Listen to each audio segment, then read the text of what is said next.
Պարոն նախարար, ճիշտն ասած նոր մտքովս անցավ, ես զարմացա, թե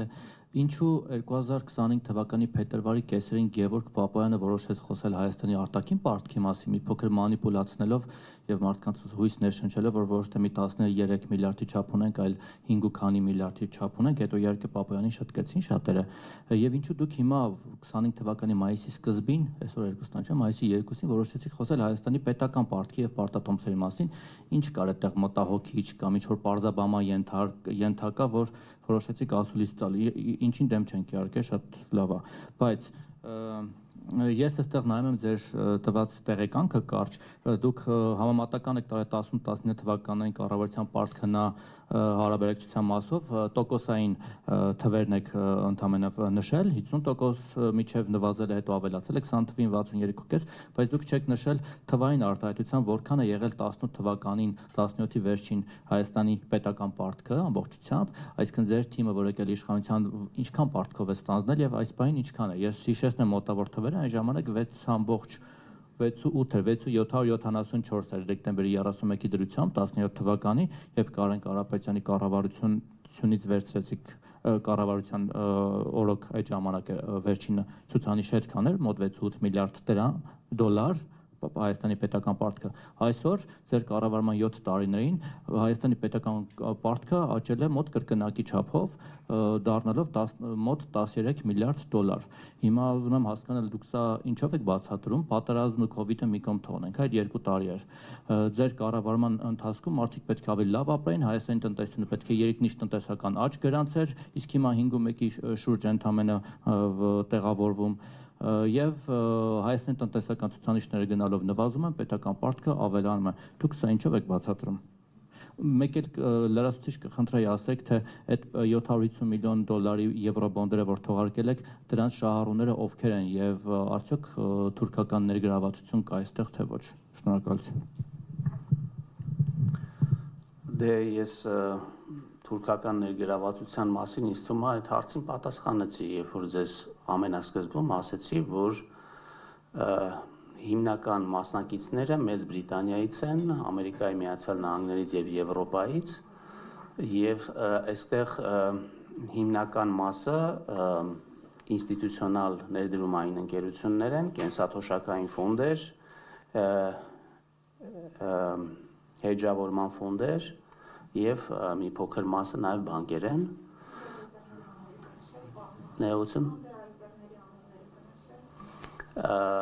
JP Morgan, Citibank եւ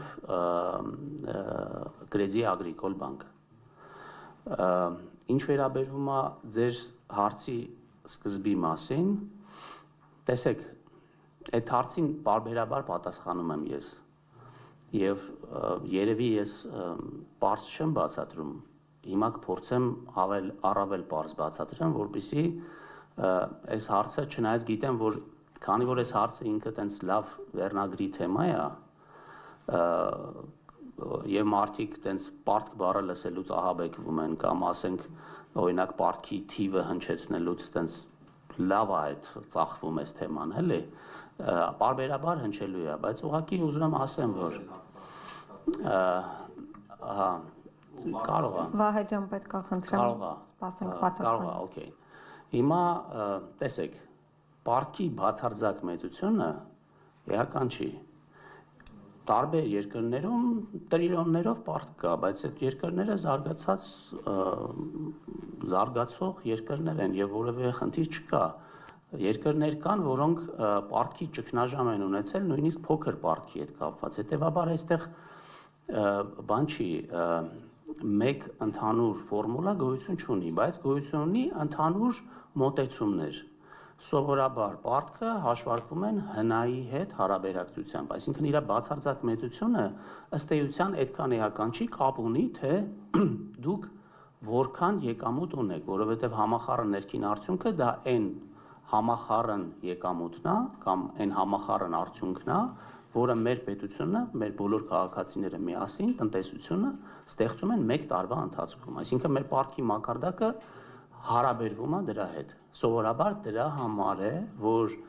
պարտքի մասին խոսելուց մենք խոսում ենք այդ ցուցանիշի հետ հարաբերակցության մեջ։ Հիմա կարող է այսօր պարտքի մակարդակը լինի 13 միլիարդ, վաղը լինի 50 միլիարդ եւ այստեղ կարևորը այն է, որ թե ինչքան է մեր համախառն արդյունքը զուգահեռաբար աճում։ Դրա համար մենք սովորաբար խոսում ենք պարտ գնահատական ցուցանիշից, որը, ինչպես ես նշեցի, 24 թվականի արդյունքում 0.1%-ային կետով նվազել է։ Ինչի, որովհետև մեր պարտքը աճել է ավելի դանդաղ, քան մեր աճն է տեղի ունենում։ Այսինքն մենք հարստանում ենք ավելի արագ, քան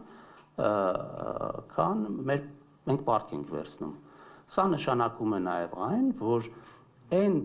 պարտքը, որը մենք վերցնում ենք, որպեսզի ներդրումներ կատարենք մեր ենթակառուցվածքների մեջ կամ տարբեր ուղղություններով, վերադառնում եմ, այսինքն արդարացված է։ Եվ ես կուզենայի իհարկե, որ այո, ծախսերի արդյունավետության բարձրացման խնդիր միշտ կա եւ այս ուղղությամբ մենք պետք է աշխատենք եւ սա մեր աշխատանքի կարևոր մասն է կազմում եւ դա պետք է անենք։ Եվ որևէ մեկը չի կարող ասել, որ մեր ծախսերը բացարձակ արդյունավետ են։ Դա մի process է, որ անընդհատ պետք է բարելավվի,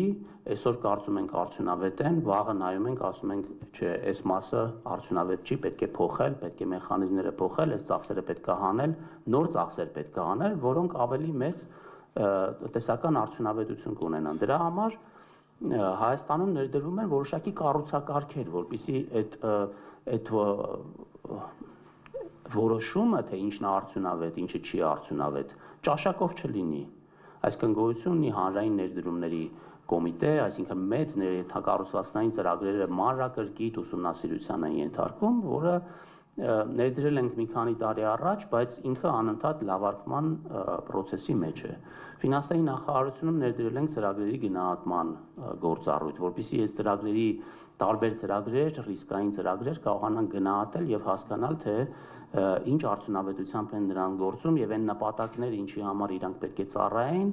ծառայում են, թե ոչ։ 18 թվականի համար մենք կարծում ենք, 18 թվականին ինչքան է բյուջեի միջոցները եւ տնտեսականացը եւ հիմա որտեղ դա գրածը նվազել է մինչեւ 50%, 18 թվականին։ Հիմա էլ խոսում ենք, որ 50%-ը լավ ցուցանիշ է, իջել 50%։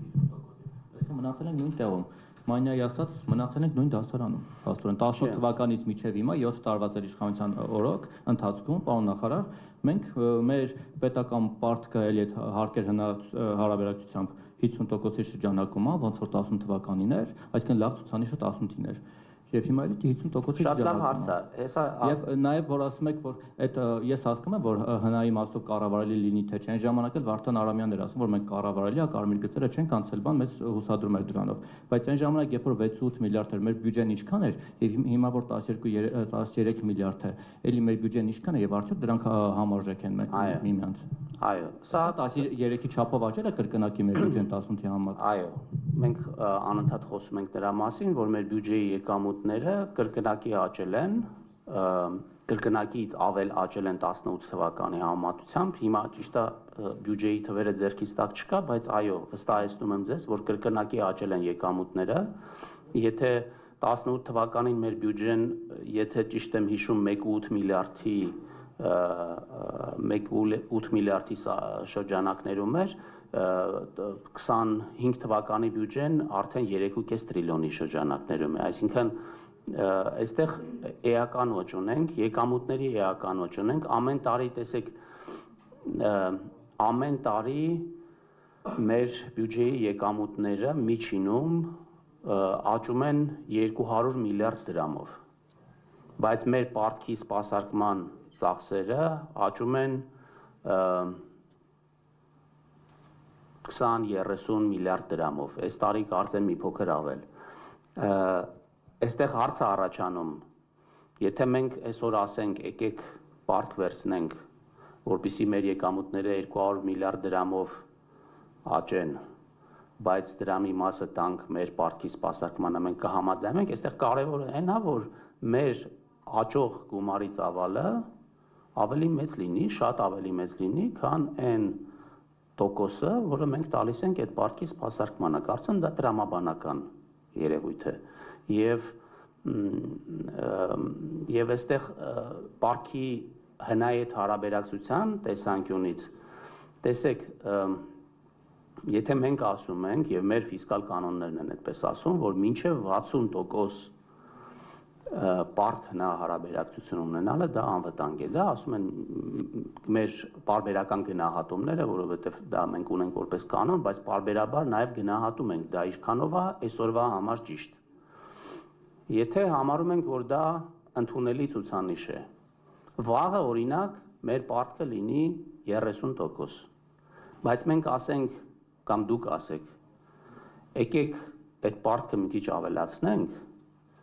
այսօր մի ներդրում կատարենք, որպեսզի մեր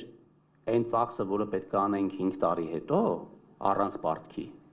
անենք այսօր, մեր ժողովուրդը սկսի ապրել ավելի լավ այսօրվանից սկսած, ավելի բարեկեցիկ լինի տնտեսական ակտիվությունը, ավելի լավ լինի մեր փողերը շատանան, այդ պարտքը հետո կփակենք, այսինքն եթե տեղ կա պարկ վերցնելու, որպեսզի մի փոքր ավելի առաջանցիկ տեմպով մենք կատարենք ներդրումները,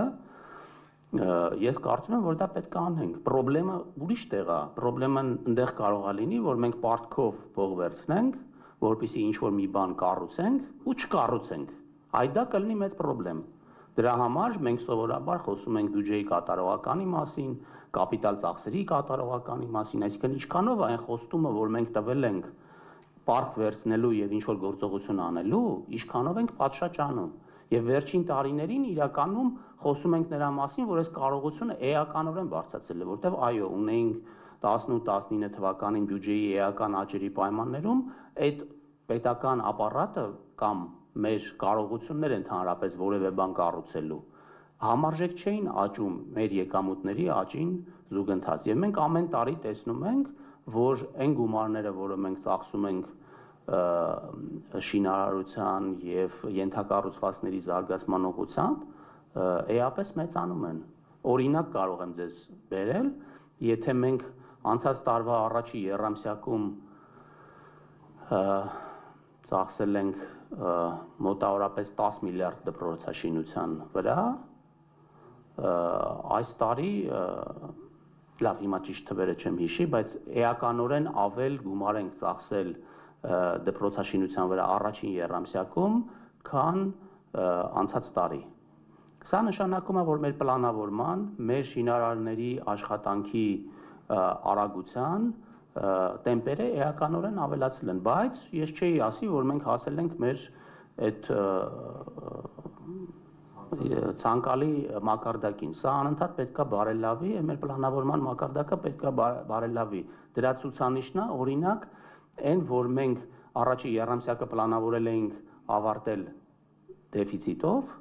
բայց մենք ավարտել ենք հավելորդով։ Այսինքն մենք ավելի շատ հարկ ենք հավաքել, քան ծախսել ենք, թեև պլանավորում էինք ծախսել շատ ավելի շատ։